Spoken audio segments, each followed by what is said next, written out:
Okay, should we start now? Alo, alo.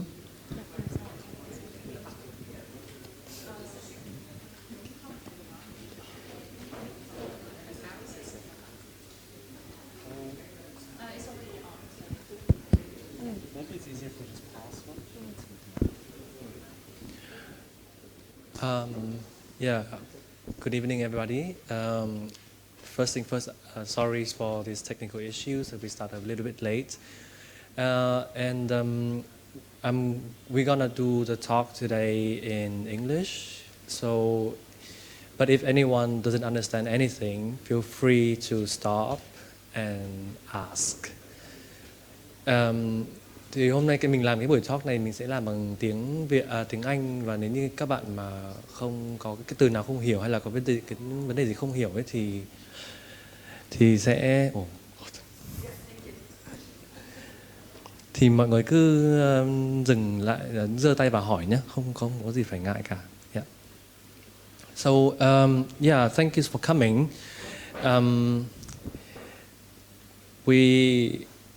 I'm very honored to have you guys here today because we've been talking only online and now we just seeing each other in real life for the first time.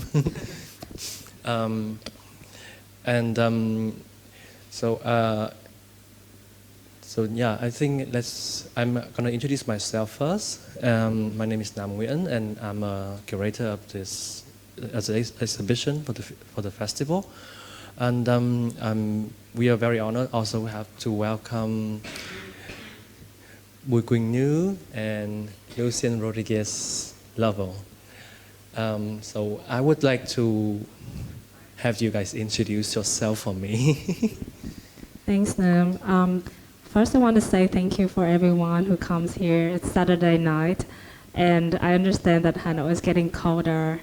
And also, we really appreciate you spending your time, especially on the weekend, in order to be here and listen to our practice, our research, and yeah, a lot.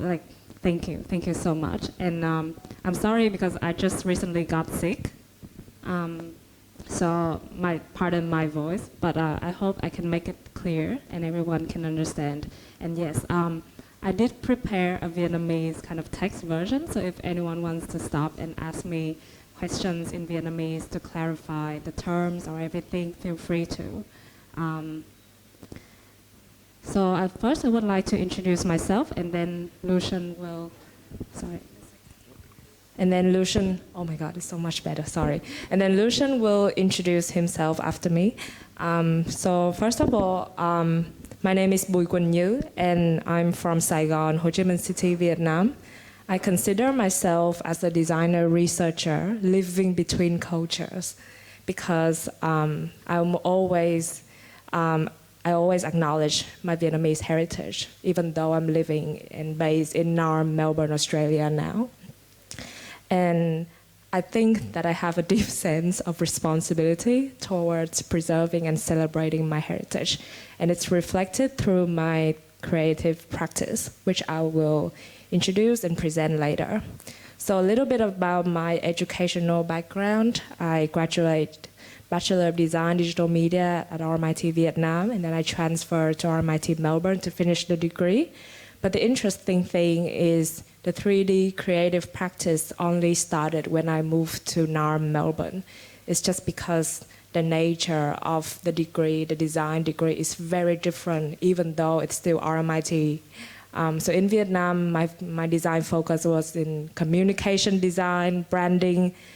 But when I moved to Melbourne, it's when I have a chance to use 3D creative practice to digitize Vietnamese heritage. And a lot of interesting things have emerged. I have been working as a multimedia specialist and a designer in Melbourne, Australia for a few years. But then my passion for Vietnamese heritage grew so big that I realized I need to go back and do a master degree so that I can continue further with this passion. And currently I'm working as a researcher at RMIT Place Lab, based in Brunswick, now Melbourne. Hi everyone. My name is Lucian Rodriguez Lovell, and I'm a practice-based researcher. And kind of the main thing I research is sensor-based surveillance capitalism, artificial intelligence, and online vulnerability through my creative practice as a mixed reality artist and designer. I'm currently living and working on the unceded land of the Wurundjeri people in Naarm, Melbourne. And I'm a researcher for the Centre of Digital Ecosystems and a lecturer for the game design program at RMIT Melbourne. I'm also currently undertaking my PhD as part of the Melbourne Practice Research Symposium. But here today I'm not really wearing any of those hats. I'm here as the AR developer for the Play to Preserve the Past series, which we'll introduce in just a moment. Thank you for having me here.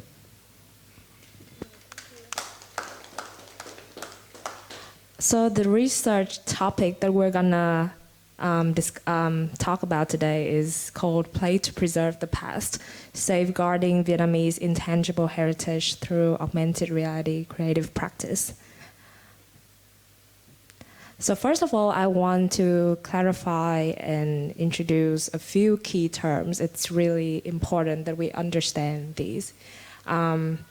Intangible cultural heritage. What is intangible cultural heritage? So according to UNESCO, intangible cultural heritage has a wide range of expressions and can be identified as oral traditions, social practices, rituals, festive events, and skills used to produce traditional crafts. And also other variants like childhood play and food-making traditions, also worth acknowledging. So intangible cultural heritage worldwide, not only Vietnam, has been facing significant risks due to rapid urban expansion and globalization, particularly in developing countries such as Vietnam. So to preserve cultural heritage, technology-driven solutions such as augmented reality have been emerged and utilized to safeguard cultural practices. Originally born as a concept of fiction, like what we know in movies, now AR has become quite a popular medium in our time, Pokemon Go. This technology superimposes digital and computer-generated objects onto our environments and then generate a middle ground that blends the virtual and the physical world, allowing the virtual objects to then overlap with real world objects. So using AR to transform intangible heritage into digital is a practical and effective solution of modern science in order for the protection of cultural artifacts. But however, I want to stress this, the spreading phenomenon also has raised critical questions about the appropriate use of these advanced tools for preservation and the impact they have on the content they preserve. So these questions challenge the current practices and call for more research to inform the future direction of AR and 3D technologies in cultural heritage preservation. So with a dedicated lens on the oral traditions, such as Moon Tale story, Chú Cuội, and the social rituals intrinsic to Vietnamese culture, like making bánh chưng Lunar New Year, this research undertakes a nuanced exploration of creative practice methodologies and considerations for crafting immersive AR experience through a series of progressive prototypes called Play to Preserve the Past, and those works are being exhibited downstairs. So the first project, Bánh Chưng AR, the subject is the tradition and social practice of making bánh chưng, Vietnamese traditional Lunar New Year staple. The reason I choose bánh chưng as the subject is because when living in Australia, I always have people come at me and said, "Oh, I love, bánh mì of Vietnam." And I feel like, yes, thank you. I really appreciate that you like bánh mì, but maybe I'll introduce you a different types of cuisine. That's also very important to our culture.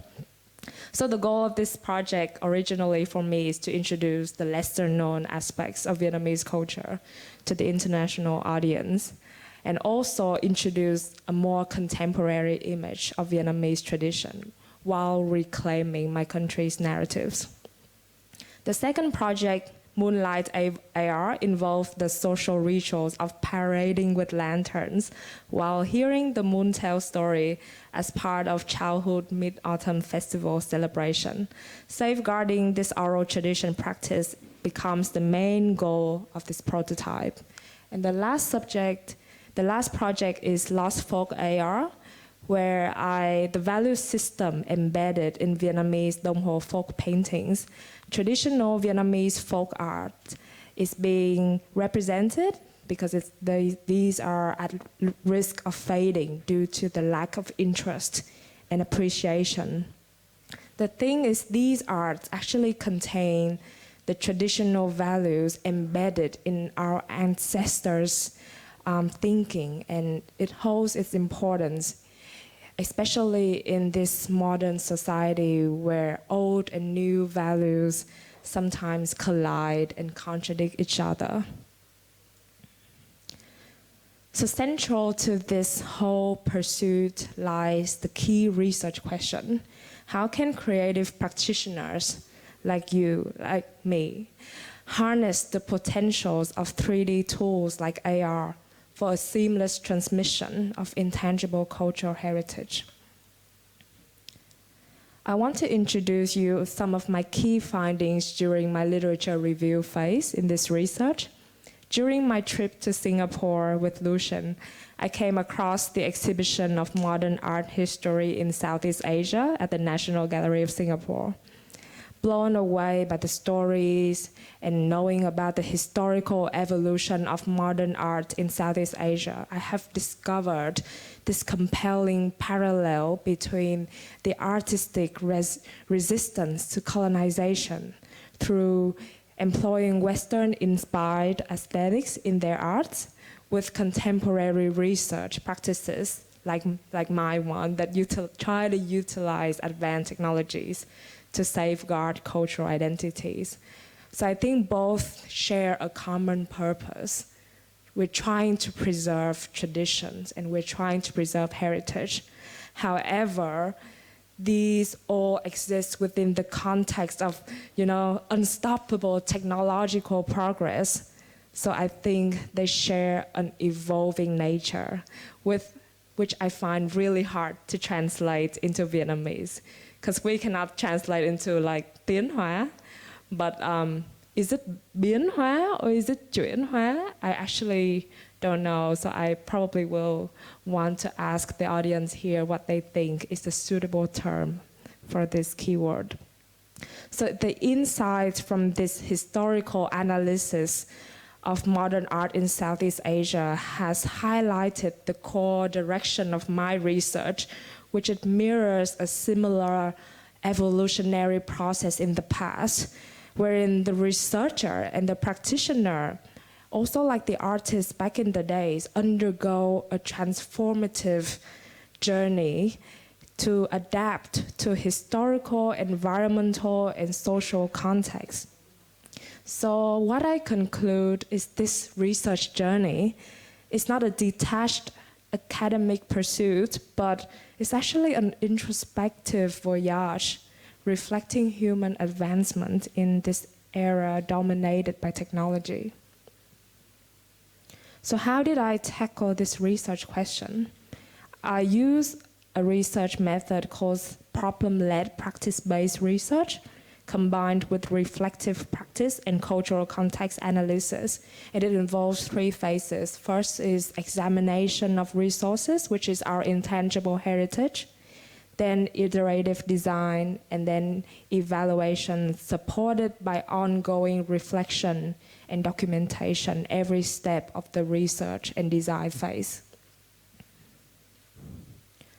So for the first phase examination, I identify and examine the subject of my research, which involves meticulously selecting a distinct facet of Vietnamese intangible cultural heritage. And later we'll talk about it more because this actually prompts a lot of reflections about which aspects of our heritage deserve preservation and which we need to, move on, move forward, because it's actually being outdated now and not suitable for the current progressive thinking. So in the pre-production phase, I applied the insights of the research, consider how my reflections influence design decisions, and produce flow charts like what you're saying, style guides, and detailed teamwork with my developer here. Then in the production phase, I call it an iterative cycle of design. It's actually a term in UX design where the prototype is tested, analyzed, refined, and then the cycle repeats. So here is when it involves a range of design tasks like 3D modeling, scanning, UV, unwrapping, texturing, animation. And then interactivity design is the most important part, which involves designing the interactions, crafting the interfaces, developing the level design systems to ensure a comprehensive and effective production process. So the frameworks that have guided the design process are the mechanics, dynamics, and aesthetics frameworks and game-based approach for interactive design. These prototypes have introduced two distinct modes of interaction. First is touchscreen-based interaction, and secondly is orientation, spatial-based interaction. For the first AR prototype, it employs touchscreen interaction, allowing users to tap the cultural artifacts on the device screen. But secondly, this prototype, it feature interaction based on device movement and necessitating user activity for engagement and learning. So this exploration from these two prototypes aims to assess the shift from passive, which you just sit there and then click, click, click, to active user role where you have to move around, move your body, and the impact it has on the engagement of the cultural subject. So the outcomes of my practice-based research has witnessed the evolution of interactive design considerations, beginning with the first project where digitized cultural artifacts were interacted on screens, and then where social practice is recognized, allowing playful physical interactions, and storytelling to find its way into mobile AR. And then finally, the last one, where interactive narrative and gamification take a step further to instigate, to prompt, to spark discourses about how cultural value has transformed in this modern society. First of all, Bánh Chưng AR is inspired by me and my sense of, longing for home, being far away, stuck in a foreign country during the pandemic. It tries to evoke a sense of belonging and bridge spatial gaps, drawing me nearer to my roots and my family's tradition. So for me, this app is more than just a cultural heritage exploration for the audiences. It is a reminder for the locals like me, my friends, to honor our tradition. And I don't want it to have huge impact. I just hope that if any Vietnamese anywhere in the world like me who wants to feel closer to home, who wants to revisit those cherished celebrations in their memories, that is when AR makes it possible. I don't want to replace the real tradition. I just want to use it when the physical becomes a challenge. This prototype will step in as a solution.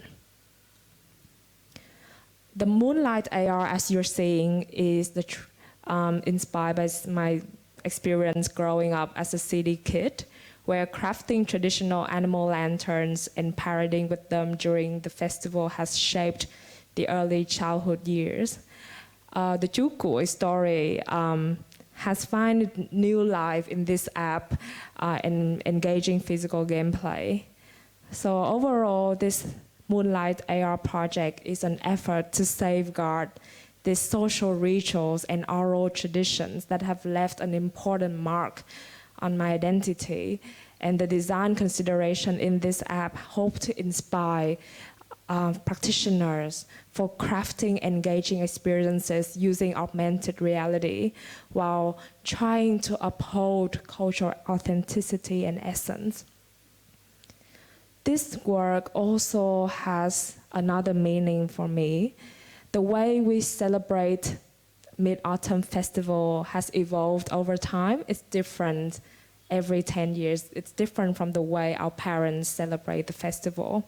And in this digital era, when the portable device, the phones, becomes an integral part of our daily lives, this work asks a question: how can our cultural heritage evolve with these technologies, becoming almost like a living heritage in its own right? And it also delves deeper into the power of narratives, of oral traditions to foster resilience and reflects the essence of our cultural identity in this globalized world. Additionally, it also introduces a fresh form of physical gameplay, blending technology while paying homage to traditional lantern play. Those who've engaged with the game, both Vietnamese and international, have reported to me a flood of nostalgia, and they were reminded of childhood playfulness. Lastly, for Lost Folk AR, it utilized augmented reality with gamification. Sorry, I just want to make it sync with this. Lost Folk AR, which inspired by Dong Ho folk paintings, utilized gamification and interactive narrative to create an interactive way, an engaging way to learn about the cultural significance of folk wisdom and the traditional values embedded in folk paintings.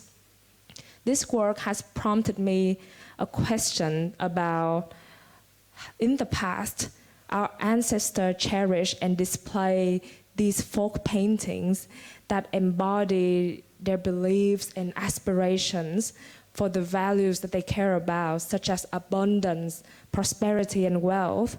But what do we have in our homes today? What do we have on our phone wallpapers? What do younger generations care about? I feel like this work, especially I'm trying to help provoke this kind of evolving landscape of our cultural beliefs and values, prompting an urgent need for introspection and discussion about the new values imported from the Western society into our society today. What should we hold on to? I hope to ignite vital conversation about the shifting value systems that have marked the Vietnam's history.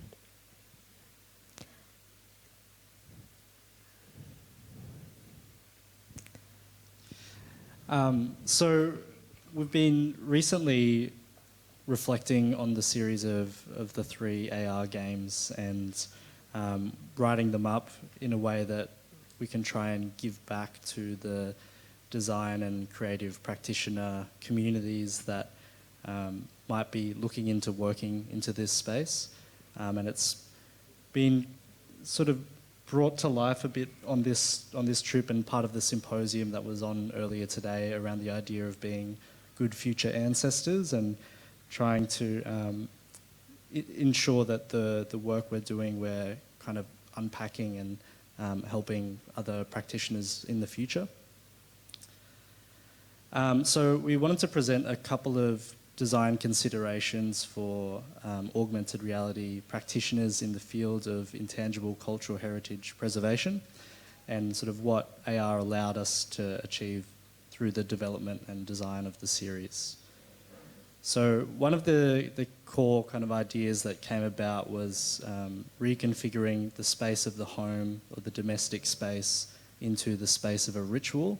So we know that a lot of rituals are tied to the places they're performed in, but when you have globalization, sending international students abroad, there's these new physical boundaries that prevent people from accessing their ritual spaces that they would normally kind of perform their cultural belonging in.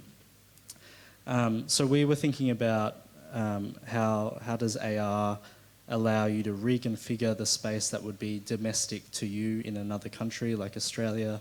How can we turn the Australian home into a Vietnamese home and allow you to still perform those cultural rituals if you don't have access to things like the ingredients or the pots for making the bun chung cake? So you can see in the AR design of the kind of game system that we wanted the player to actually place all the different objects of the AR scene separately, one by one, and fit it to their home space.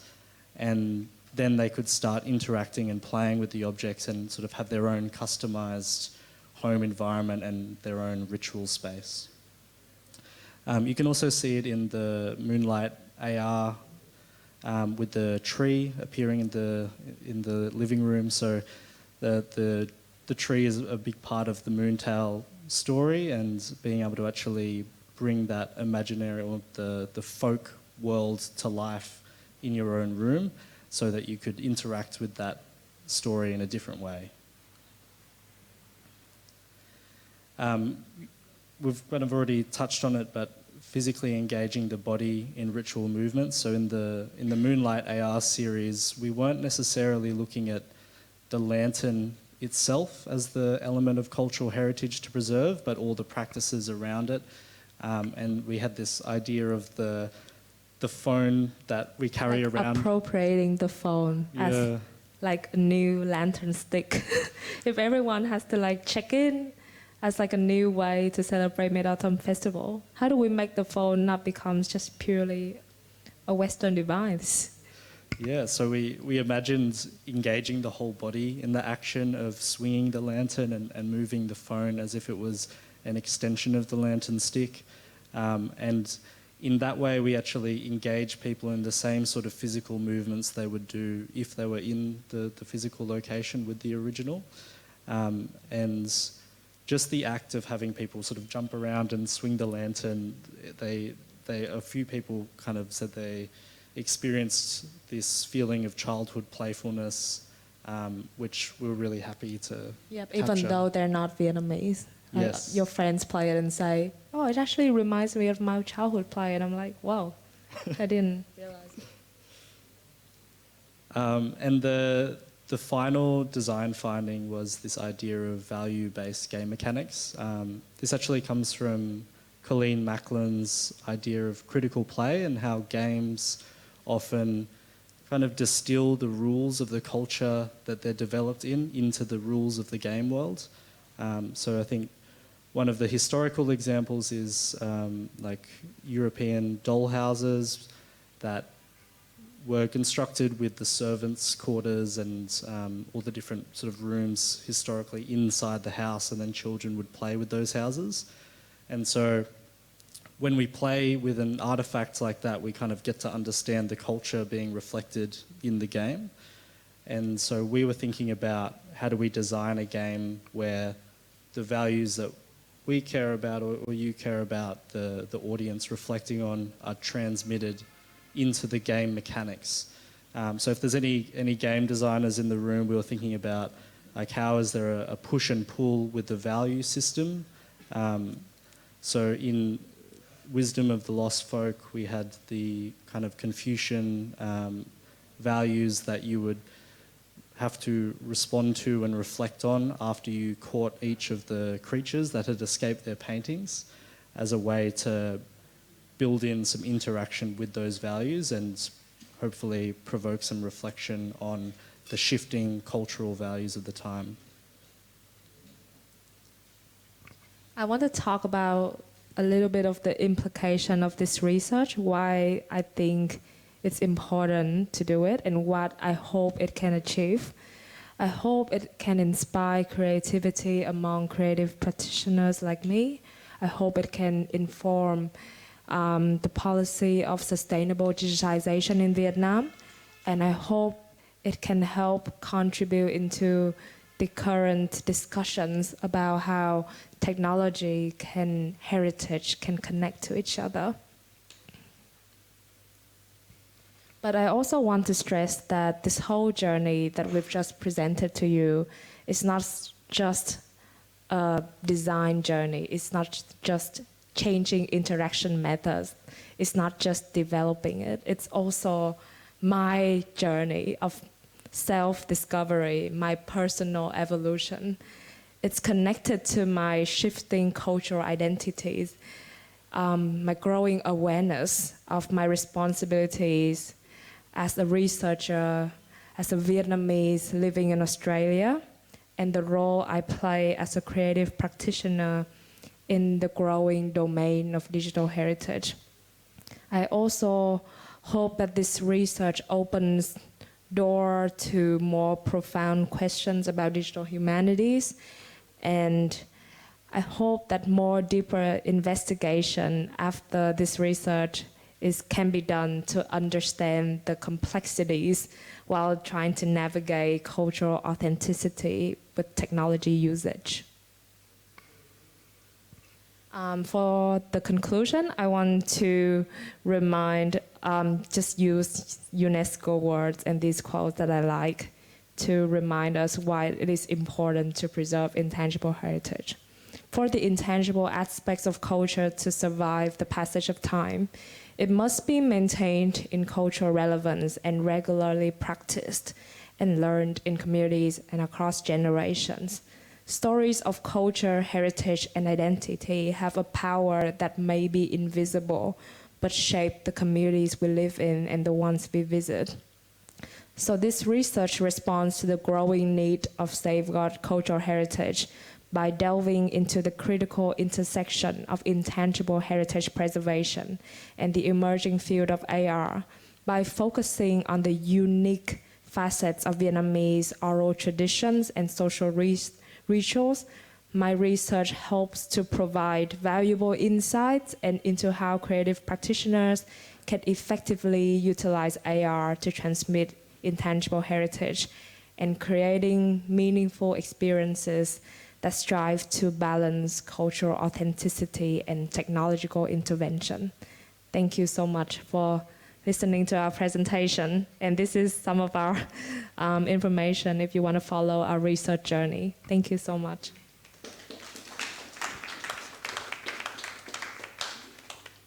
Yeah, thanks a lot for the very throughout presentation. It's a lot of information across. And I think I would like to start with questions from the audience, if anybody have questions at the moment.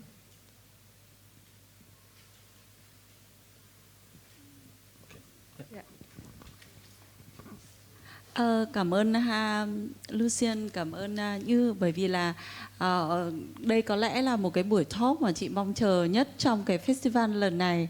Thành ra là lý do là bởi vì chị làm cho một cái viện nghiên cứu tư vấn về chính sách liên quan tới bảo tồn di sản, và vì thế nên là những năm gần đây thì đây là cũng là một phần chia sẻ để hồi đáp lại những cái gì mà các em chia sẻ thôi. Những năm gần đây thì cái vấn đề liên quan tới làm thế nào để có thể tạo ra cái sợi dây kết nối giữa di sản, những thứ mà chúng ta vẫn quan niệm rằng là nó là được trao truyền từ những cái thế hệ trước, và không biết là cái mối relevance của nó với lại hiện tại như thế nào. Thế thì làm thế nào để chúng ta có thể kết nối được di sản, những cái giá trị đấy với lại thế hệ mà đang sống như hiện nay. Thì phía bên như em vừa nói là chị có để ý là trong cái phần chia sẻ của mọi người là có đặt ra cả những cái vấn đề về vận động chính sách, thì chị thấy là điều đấy là một cái điểm rất là đáng mừng, bởi vì là chị không expect là những người làm sáng tạo trẻ như bọn em và phải gồng gánh quá nhiều cái gánh nặng đó trên vai, miễn là bọn em thích, bọn em theo đuổi, bọn em sử dụng năng lực sáng tạo của mình để tạo ra những sản phẩm mà có thể mang lại những cái giá trị khác về mặt tinh thần và vật chất cho những đồng nghiệp khác, cho những bạn bè khác hay cho những người khác, thì đã là rất là xuất sắc rồi.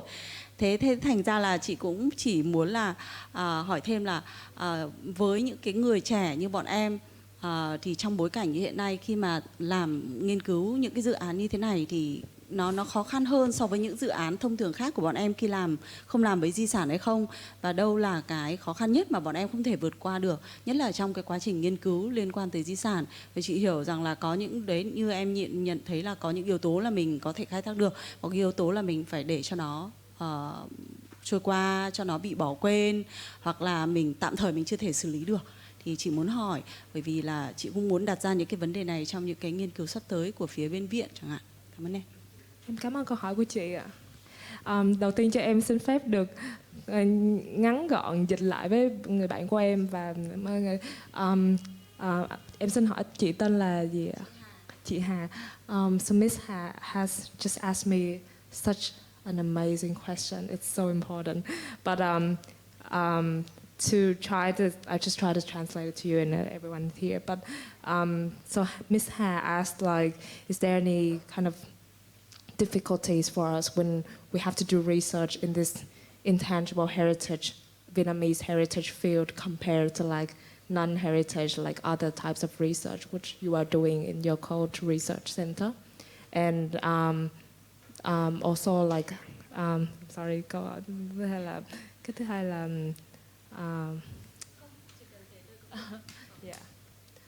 yeah, so like the difficulties, and also just elaborate more on like how can like we can bridge this like gaps. And I actually know how to answer already, but I'm sorry for the translation.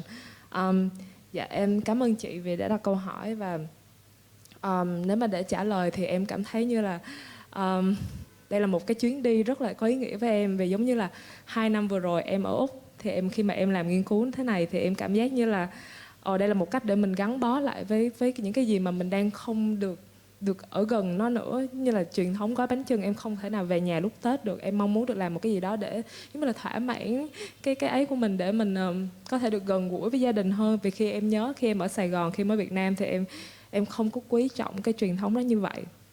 Và nó cũng được gọi là nó cũng được inspire, được ảnh hưởng từ những lúc mà em về Việt Nam. Em không biết ở ngoài Bắc thì em có cảm giác như, ở trong Bắc thì em có cảm giác như là mọi người rất là có ý thức trong việc giữ gìn truyền thống văn hóa, nhưng mà em cảm giác như khi ở ngoài Nam thì các bạn trẻ hiện giờ đang rất là đam mê những cái công nghệ mới và rất là trọng những cái mới. Thì em cảm thấy nó cũng rất là, ý là có cái điểm hay và cũng có cái điểm dở của nó, cho nên nó luôn là thôi thúc em phải làm những việc mà có thể dù không ai quan tâm, thì em cũng mong muốn là nếu mà có thể nhen nhóm được một nhóm lửa nhỏ nào đó với một cộng đồng các bạn trẻ làm design, thì em cũng cảm thấy như là nó đã đủ cho em có một cái niềm động lực để tiếp rồi. Thì có một cái mà em nhận ra vào cái buổi hội thảo buổi sáng là khi mà em làm nghiên cứu mà em không làm ở Việt Nam á, thì em mới nhận ra là khi mà em ở Úc thì em đã quá bận tâm phải làm nghiên cứu về những cái mặt mà những người Úc, những người không phải là người Việt Nam, người ta không biết tới về mặt Việt Nam. Nhưng khi em tham dự cái buổi hội thảo vào buổi sáng, mà khi mọi người có thể trò chuyện về sâu hơn về cái dân tộc anh em của mình, thì em mới nhận ra là cái nghiên cứu của mình thật ra chỉ là 85% người Việt Nam thôi, chưa phải là 100% người Việt Nam. Em cảm giác như là trời ơi, thật ra là mình chưa có gọi là represent đủ người Việt của mình một cách gọi là có trách nhiệm cho bạn bè thế giới. Thì em nhận ra là chắc là em phải quay về đây đấy để mà gần gũi hơn với cộng đồng người Việt của mình, lắng nghe. Cho nên em nghĩ là làm nghiên cứu về cái mặt này mà không ở Việt Nam, nó giúp, chỉ buổi hội thảo sáng nay thôi để giúp em nhận ra được là em cần phải cố gắng hơn trong việc là gọi là phải chú trọng đến tất cả. Quan trọng là mình phải cố gắng hết sức để mình có thể đánh giá toàn diện hơn về những cái gì mà mình nghiên cứu. Cho nên là em cũng rất là xin lỗi mọi người vì những cái gì em ấy hiện giờ ở đây thì nó chỉ là với cái trải nghiệm của em là một người Việt làm nghiên cứu ở Úc. Do you want to answer the rest of the questions in English? Might leave it to you. It's okay. Em mong là nó đã trả lời một phần. Should I answer it in English in a little bit? Yeah, To encapsulate my the answer that I just gave Miss He, basically I was trying to say that doing research as a Vietnamese in Australia has like pros and cons. The pros is I feel like my goal is to introduce these aspects of Vietnamese heritage that the international audience don't know about, and I feel so proud to be able to introduce it. But for example, after this symposium this morning, I'm talking to Vietnamese practitioners trying to preserve the heritage. I realized that I only represent 85% of the Vietnamese heritage because we are made up of the Kinh minority, the Kinh ethnic group, which makes up 85% of Vietnam, not 100%.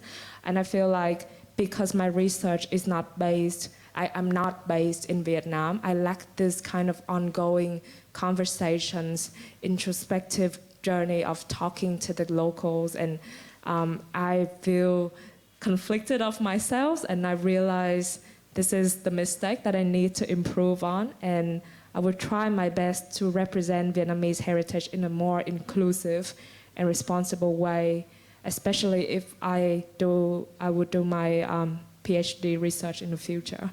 Yeah. I think I also want to add a little bit more onto your question. For me, myself, also like as a person who is not like living in Vietnam, but I do research about Vietnamese people and Vietnamese community and diaspora and I like through this journey I just also realized that the question about what is Vietnamese culture. So as a person, like, you know, we are all, most of us are here like from the north, also like the kingdom of King, or also from Saigon, but we have so many other cultures in our own countries as well, which we need to embrace it as well, and like try to really understand and preserve it. And in this way, I would say like to preserve this culture that we're losing actually, and also we have this.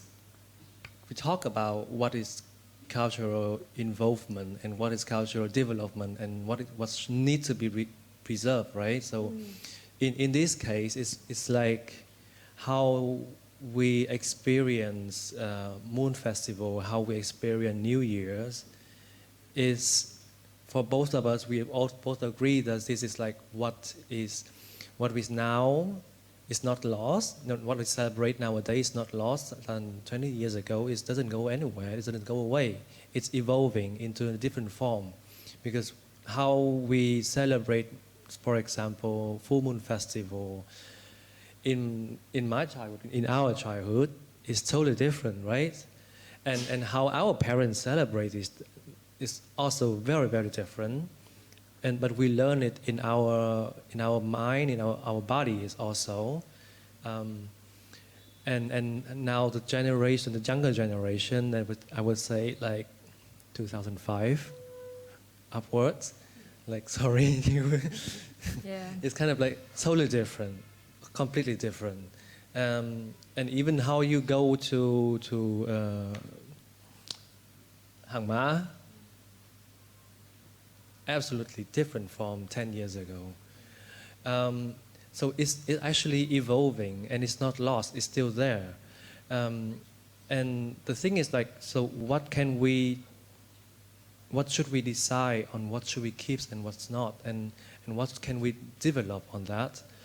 And that's another aspect. And also the aspect about the different culture in our own countries is that I have the feeling like that I only know or learned about King's cultures, and I know so little about other cultures, about other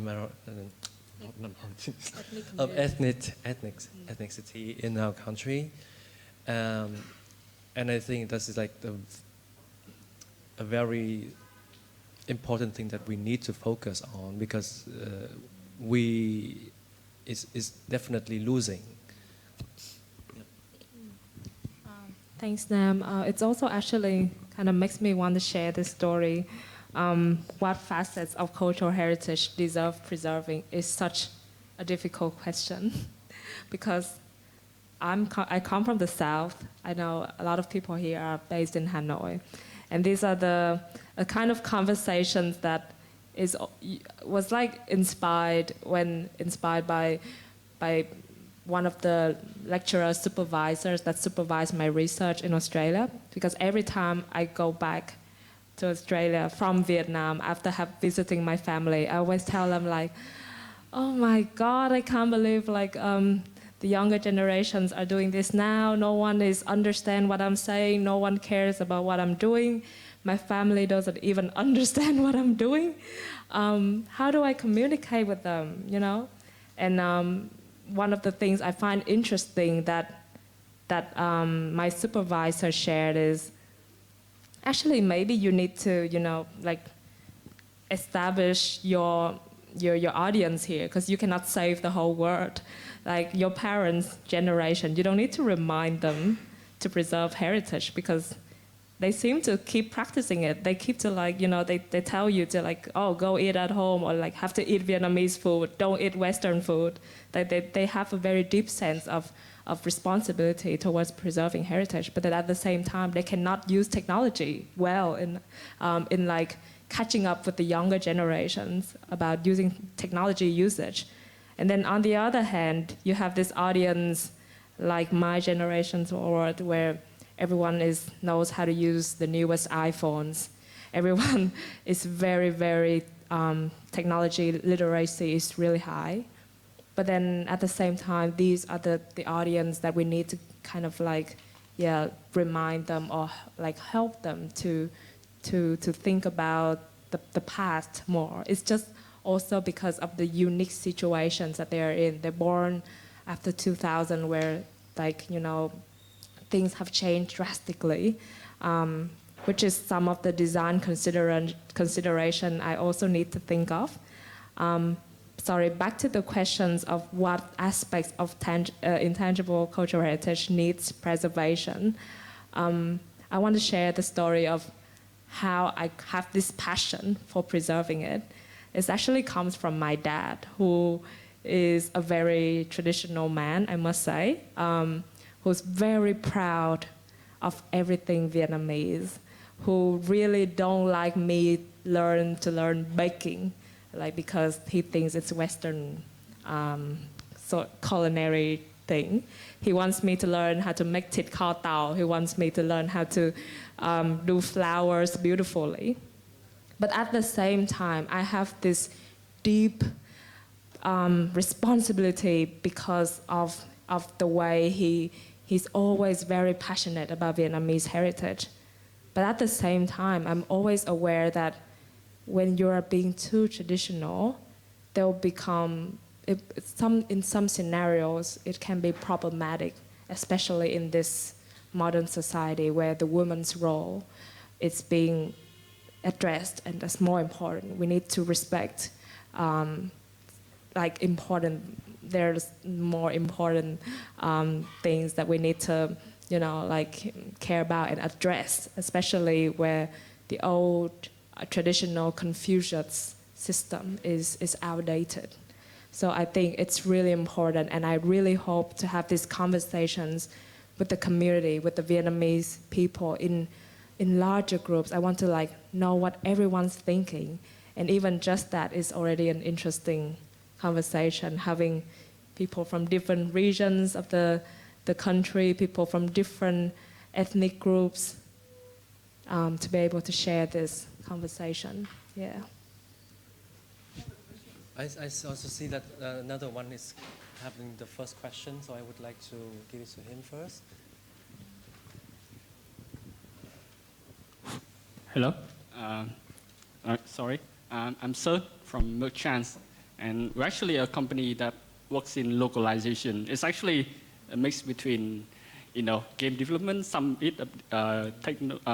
development, and game development and culture. So I'm very happy to listen to something that are a little bit related on what we do here in Vietnam.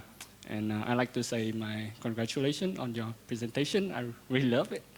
And just a little bit to share that I used to study overseas as well. And my major was in linguistics. So I thought that I know about Vietnamese language until my university lecturer asked me, what did you lose when you abandoned the traditional norm writing and move on to the Latin writing? I've never thought about that until, I can kind of see that the confusion that you might have, that what I had could be like the same with what you had. So move on to the question. I have the first question. This is just about pure curiosity. Is that how can you decide which would be like the standard ritual? What would be the, correct would not be the right word, but what would be the standard one that you can use to introduce to your audience who are not familiar with the Vietnamese tradition? As you know that Vietnam, the culture in Vietnam is very diverse, even for something simple like bánh chưng. And I'm from the north, so bánh chưng is very familiar to me. But I also know that in the south, you have bánh tét, so it's slightly different. But then, how do you decide on which one you would choose to show? Which one would be more informative, bánh chưng or bánh tét? So that would be my first question. Sorry if it takes a bit too windy there.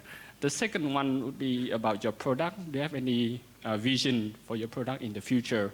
Or would be just like a research project? Or do you want it to be like to introduce to the mass audience and to develop into something further, like a project or even like a video game?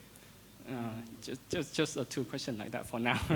Thank you. I might have a go at answering them, and then I'll throw it back to you. But I think that there isn't really a set method for picking one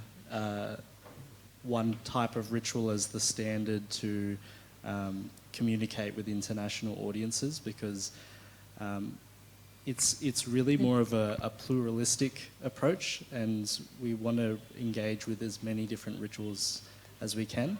But obviously we can't cover all of them, so it really has to come from the individual experiences of the artists, or if it develops into a PhD project or something larger than that, then the people that we would involve in that design process and the conversations and interviews that we might have.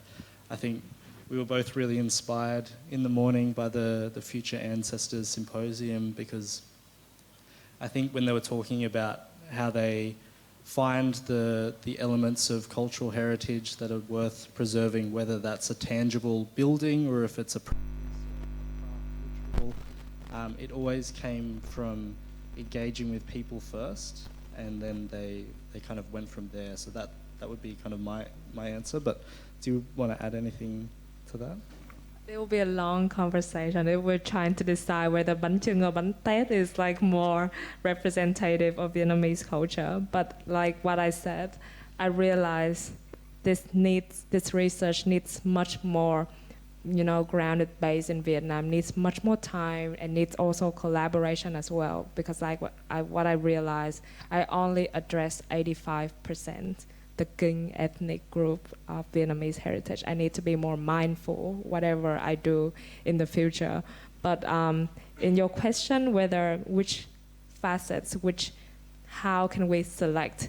This actually is in my PhD proposal as the first phase, examination and identifying which aspects, which subject that needs preservation.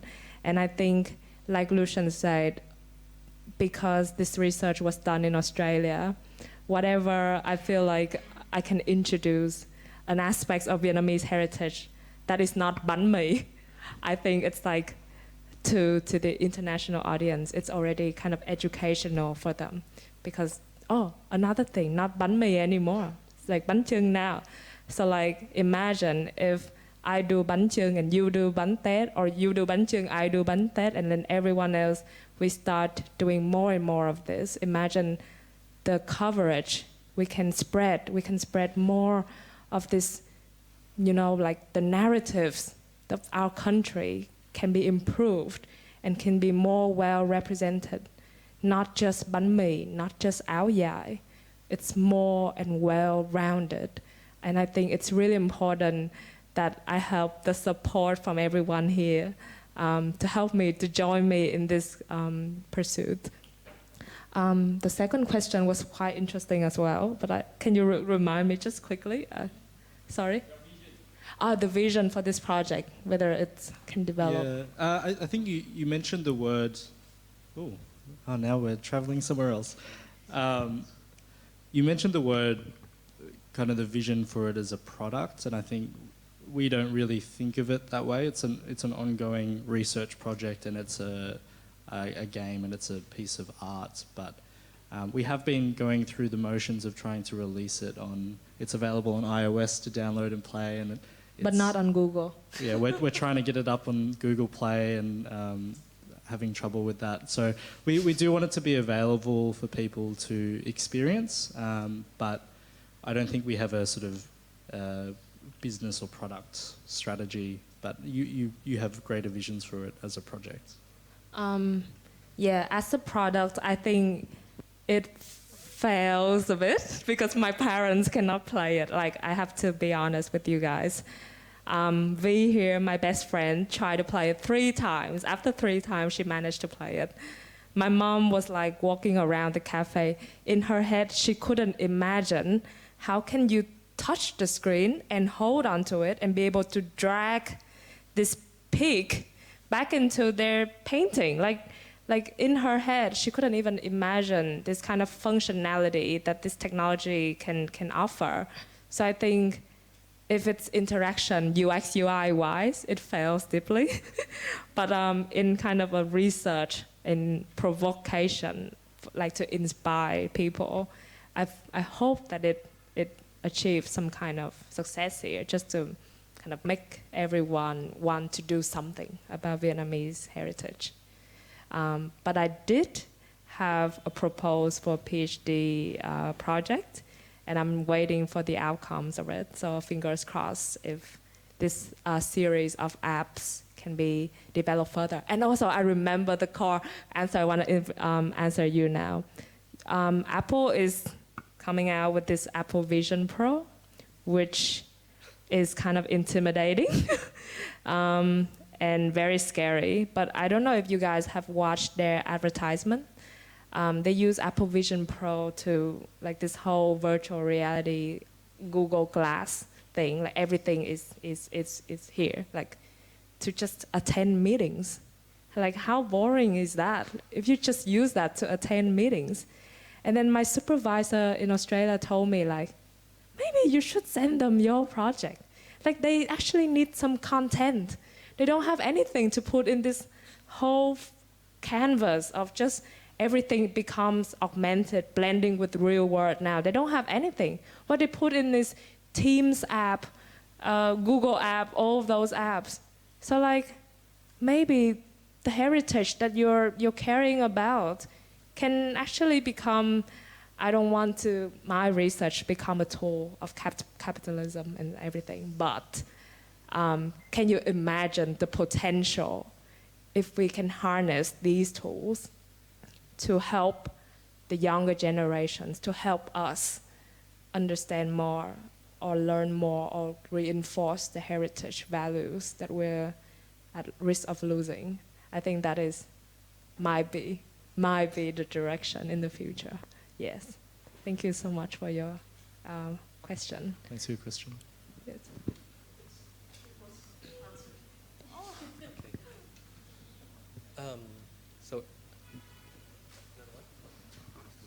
So first, my compliment. Your presentation is funny, cute, and inspiring at the same time. Yeah, mình muốn chia sẻ một chút là có vấn đề mà khi mà bạn sang bên kia bạn cảm thấy là buồn và nhớ về những cái gì mà gọi là di sản ấy, thì theo mình nghĩ thì di sản nó giống như một thứ, nó là nội dung, còn các thứ như công nghệ là công cụ. Mọi người bây giờ đang theo đuổi công cụ và quên đi nội dung. Nhưng mà khi mà mình bị tách rời khỏi cái bối cảnh của mình, bối cảnh văn hóa của mình mà nó hiện hữu luôn luôn thì mình không để ý đến. Nhưng mà mình khi bị tách nó ra thì mình lúc đấy thì mình nhìn với biết sự quan trọng của nội dung là như thế nào. Thì mình cũng đã từng trải qua cái thời kỳ nên mình cũng rất đồng cảm với việc như thế. Với cả cái ngành cái này của bạn bảo là fail, nhưng mà mình thấy là nó một MVP hoàn hảo. Bạn làm được một cái ứng dụng như thế này, nó ứng dụng được nhiều lắm bạn ạ. Bây giờ cái việc mình bị tách cái di sản là vì vấn đề bây giờ ở Việt Nam, ở những gọi là tinh hoa, những từng lớp về giáo dục các thứ, dẫn đầu bởi cô Tôn Nữ Thị Ninh, cũng đang là giải quyết những cái vấn đề về căn tính. Những người trẻ bị không biết mình là ai lạc mất, nó gọi là căn tính. Thì các bạn đang bị như thế, có những cái nhóm giáo dục họ đang làm cái đấy, và cái này của bạn có thể ứng dụng được rất nhiều. Và kể cả cái ngành công nghiệp game cũng vừa được nhà nước công nhận là một ngành thúc đẩy rất là được thúc đẩy lớn, và chỉ có 2 trường đào tạo là IMIT và PUV đang đào tạo nhân lực cho cái ngành này, rất cần thiết. Cái ngành này của nó rộng gấp khoảng 10 lần ngành âm nhạc. Và cái ứng dụng của nó, vì khi đọc sách hoặc là xem một cái chương trình postcard thì đấy, các bạn học được rất nhiều, mình cũng học được rất nhiều. Nhưng mà khi chơi game, có một điểm khác biệt là chơi game là mình được nhập vai vào đấy, mình được thực hành. Và Việt Nam của mình các bạn trẻ đang thiếu thực hành và thừa những cái gọi là passive. Các bạn trẻ Việt Nam đang hơi bị passive. Thì đấy, nó là một cái rất là mới. Các bạn làm được một cái vừa bảo tồn được di sản, vừa phát triển được văn hóa, lại còn có tác dụng cho giáo dục, lại còn kiếm được một nguồn gọi là tài chính rất lớn để phát triển. Mình không nghĩ là nó là một cái sự thất bại gì ở đây cả. Và mình rất là không phục bạn. Cho mình hỏi một câu hỏi là các bạn làm cái này có tốn nhiều thời gian không?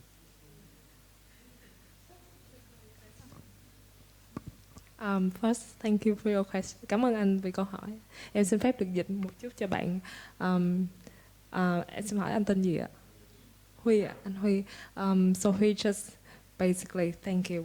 We're trying to be humble, but I have to translate that. So Huy just complimented us on the outcomes that we have achieved. And Hui thinks that it's actually a perfect example of how AR can be used as an educational tool for young people. And because in Vietnam, everything about education lacks the practice part. We have the theories part, we've done really well, but we lack the practice part. And it can help aid in that aspect. And also, other parts we think is good, and also he thinks that the game industry is very huge now here. It's like 10 times more than the music one, and it has potential for it. But currently, only RMIT and BUV, like the other uni, has the capacity to be able to Department for the games, The government department. RMIT game department, we talked to the program manager a few months ago, the program manager of games in RMIT Vietnam, and we realized, oh my God, it's such a huge industry, but not enough lecturers willing. So it's actually like Lucian can help. I work in the game design program in Melbourne, RMIT, and so the Vietnam one is like our sister program. So we have a lot of talks with Renusha, and I think there's so many possibilities in this area, and we're really trying to see what collaborative outcomes we can find, and maybe do some courses that sort of mix the Melbourne game designers with the massively growing game development and design area here in Vietnam. I think we never really saw the 3 games as serious games or educational games, but I think that you're right in identifying that they definitely have a possibility to go that way. So we're open-minded about that, definitely. Yeah, definitely, because serious games is one of the theories that I haven't had a chance to look closer to, but it has become an emerging field in Australia. A lot of researchers are researching this because they realize game has like the impact of its engagement with the user. So how can you harness this for educational tool, even in primary school, And even in medical, my PhD, my future potential PhD supervisor is working in this like serious game, using it for medical treating mental health conditions and stuff like that. So that is definitely something I will look more into, and hopefully I can have a better like answer for you, or like just discussion with you in the future. But you also asked me how long does it take for us to make this. It's actually only takes us, each app takes us 12 weeks, because it has to be done in a semester of RMIT in my master's. So the first app, Punching AR, is done in the first semester, 12 weeks. The Moonlight app, another 12 weeks. And I don't recommend this because it's really stressful, and because I have to also work as a designer and a researcher in a lab, and I don't think that it's healthy to try to achieve this kind of timeline.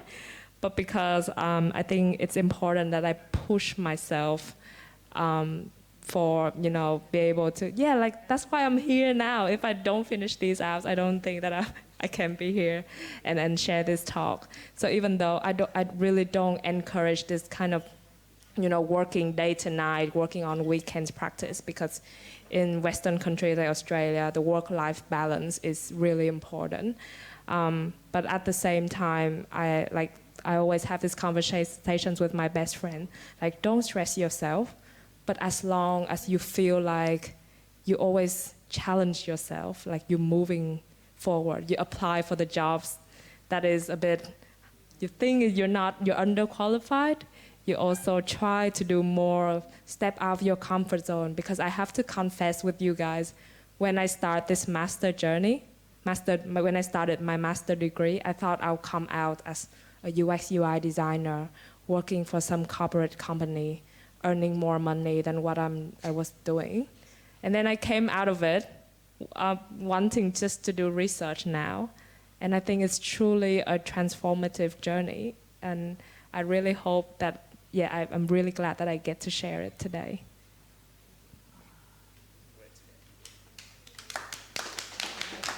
Yeah, I think also, like, in terms of what you said, that is the industry, the gaming industry here in Vietnam is lacking of content. I also know that. So before, I used to visit some of the game companies like EA's, which has a base in Germany as well. So they have 10 employees in the office. So it's just with a very naive question, how do you do that? All this work, this huge, this whole game is it takes years to develop. And we just develop it, and we send it to Vietnam. And so they basically say okay, Vietnam is the huge fabrication factories for game design, but they just stop at graphic design. And so the problem is we need to upgrade ourselves into thinking about content, thinking about how we can develop our own games and not just finishing products from other countries. And so this is why I also think that your work is also in terms of content, very important for our context here. Yeah. Actually, you guys all asked all the questions that I want to ask already, so but I still have some. We talk about we also talk about space, right? So and how we experience space here, which is also one of the subjects. I don't really like it. So how is it for you when designing this game? You say that you have to design it in a different environment, and how was it for you to what is the challenge to imagine it? What is it like to when for you don't know much about the Vietnamese culture, and when you are far away from Vietnam, so you cannot really test it here. So yeah, what are the difficulties, and how did you manage that? Yeah, thanks for the question. developing and designing for space in augmented reality is probably the biggest development challenge and design challenge that we have outside kind of the cultural research. We always wanted all the games to be able to be played anywhere, but more specifically in someone's home where they're going to be able to spend a bit more time to engage with it. So I think having a very clear sense of the types of places people might play was really important. But so for the first game, the Banchung AR, we focused on letting people place the objects in a way that they'll be able to spread them out like they would in the Vietnamese home, but so that they wouldn't sort of overlap with each other and stack up, and you could still interact with them all individually. So that was quite a challenge, but we actually found that by allowing the player to make those choices themselves, they kind of naturally laid things out spatially in a way that made sense to them. And so there wasn't too much to solve in that approach. In a very practical way, though, the other two apps had a lot of challenges. So when you're trying to have the player go looking for something that appears randomly in the environment, it's very hard to have that random thing not appear clipping inside of a wall or like in the ceiling. You can't just choose any random location. So building a little bit of logic and intelligence about how to select a place that still feels surprising for the player but isn't a total mystery in how it's programmed to be placed there. So those are some of the kind of design and development challenges that we had. Yeah, but playing with scale is also an important thing, and especially with virtual objects. So what Vi was sharing to me, like she was playing Moonlight AR, the Chú Cuội, in Vietnam while I'm in Australia. She sent me a screenshot and she told me like the tree grew so big that it's like poked through the ceilings. But like how can she tell me such, it's ridiculous. How can the tree be that big and poke through her ceiling? But also at the same time, her description felt so real that it's like somebody actually thinks there's a tree in their room poking through the ceiling. So I think this kind of like playing with space and also scale in the space can actually achieve this kind of immersive, the sense of immersion that is quite vital for the engagement in augmented reality experience. And thanks, Vi, for sending me the screenshot.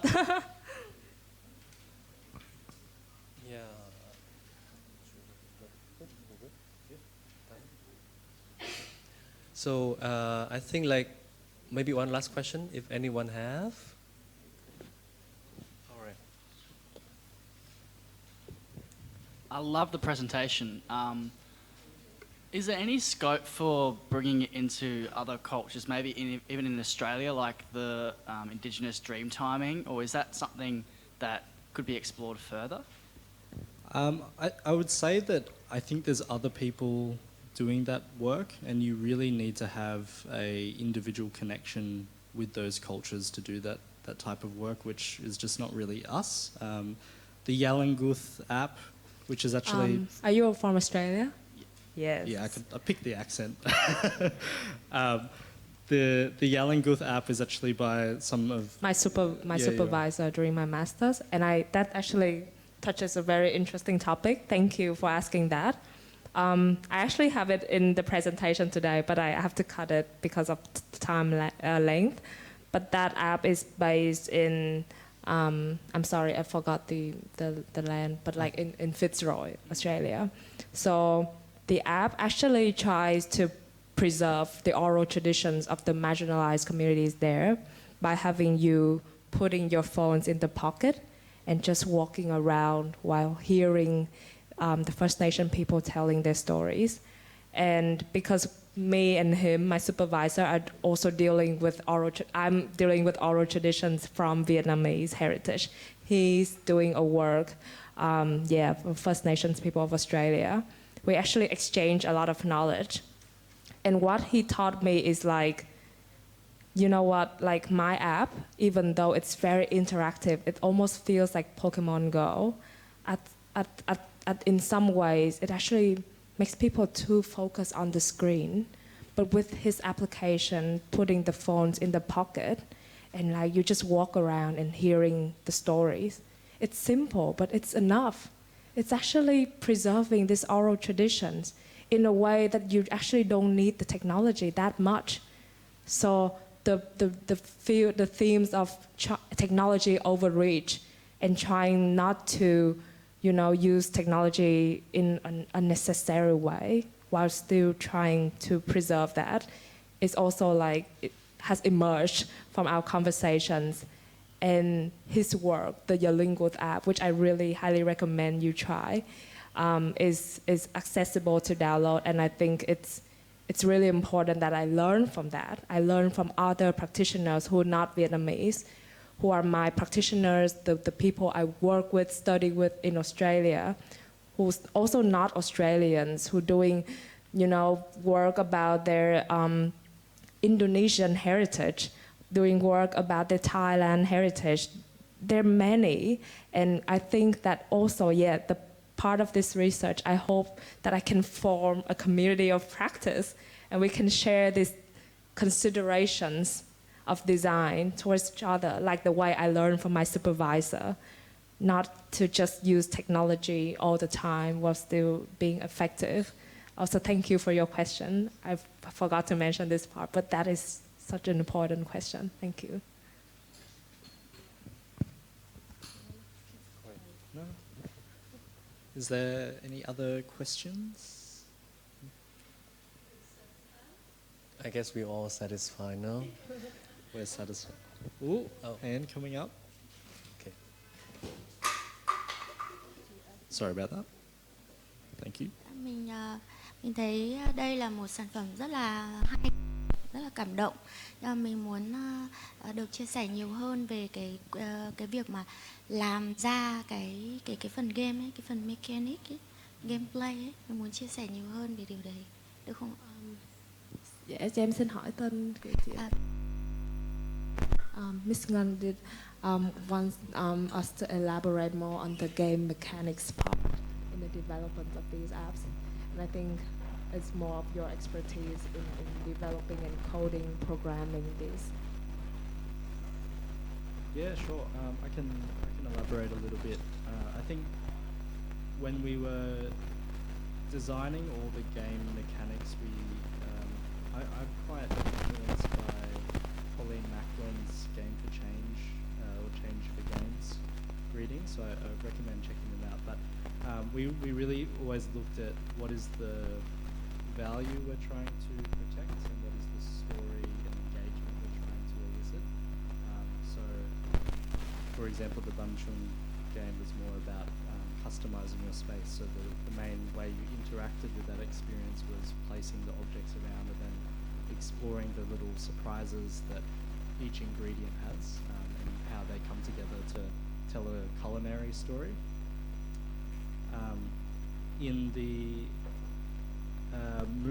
In Moonlight AR, it was more about swinging the lantern, and so we wanted to physically make the player engage with the phone like a lantern stick and have to swing it and point with the lantern. So that was an important game mechanic. And then in Lost Folk AR, it was about wrestling with this idea of values being lost and changing over time. And so we had the Dong Ho painting and the animal jumping out of it and inhabiting your world, and you had to go and think about which story connected to each different animal, and then you had to catch it and bring it home.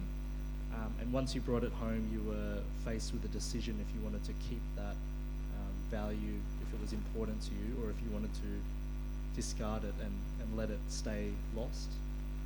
So we were always thinking about, how do we capture the value and story in the game mechanic design. Cho em xin được kiểu trả lời ngắn gọn bằng tiếng Việt.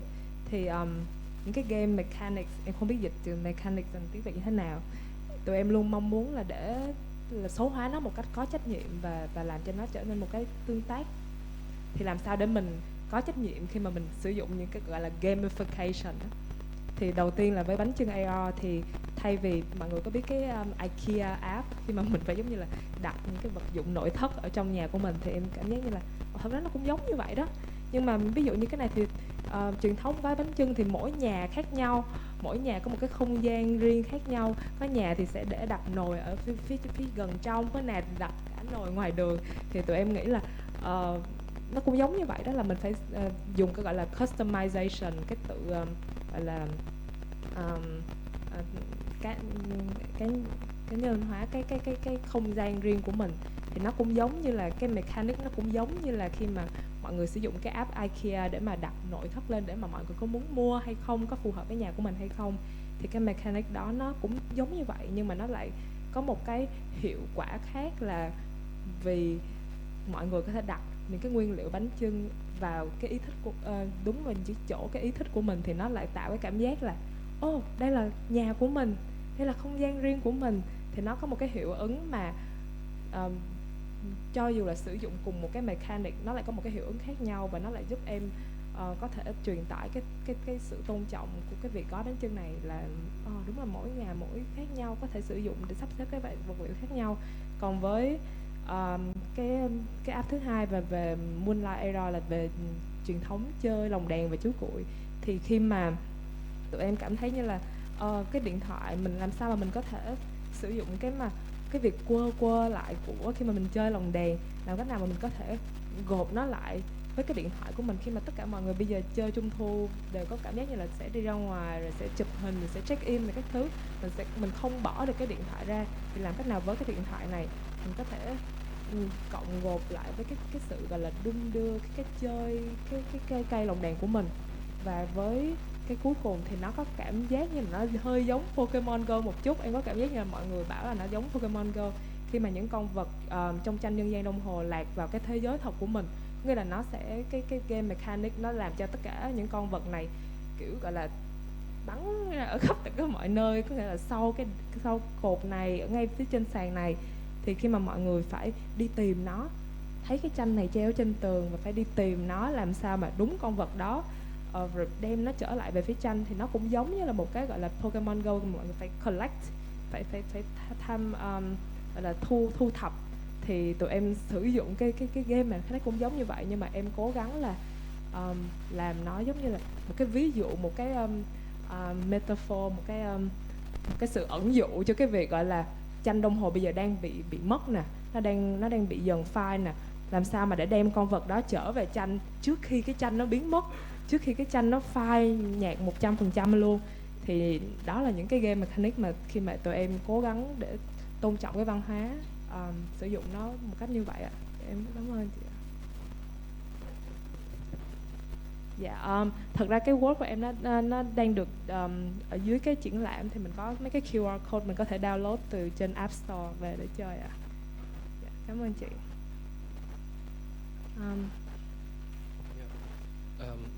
Yeah, I mean, we can all see that what you guys have done.